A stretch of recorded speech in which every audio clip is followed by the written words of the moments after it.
थ्रेशरची सगळ्यात महत्त्वाची खासियत ही आहे की जे मेन बेरिंग आहे समोरचं, हे मेन बेरिंग 32-213 नंबरचं बेरिंग लागलेलं आहे, जे की लांबवाला रोलरचं आहे आणि याला इथं समोर एक चेकनट लागलेला आहे। यामुळे काय होतं, दोन बेरिंगला चेकनटमुळे एकदम स्टेडी पोझिशन येते।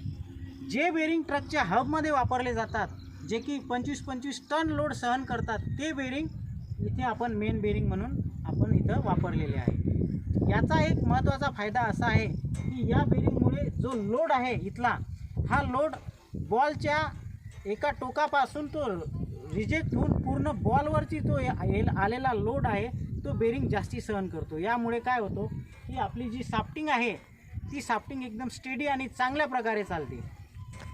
याचा एक महत्त्वाचा फायदा असा आहे की जेव्हा 1-2-3 वर्ष झाल्याच्या नंतर ही शाफ्टिंग अशी मागे पुढे होत नाही, स्टेडी चालते आणि मशीनचा स्पीड सारखा राहतो, कमी जास्त होत नाही। मार्केटमध्ये विश्वकर्मा नावाने खूप मशीन विकल्या जातात, परंतु विश्वकर्मा ब्रँड ओरिजिनल थ्रेशर ओळखायची असेल तर तुम्हाला हा जो ट्रेडमार्क आहे, हा ट्रेडमार्क पाहूनच विश्वकर्मा ब्रँडची मशीन खरेदी करायची आहे।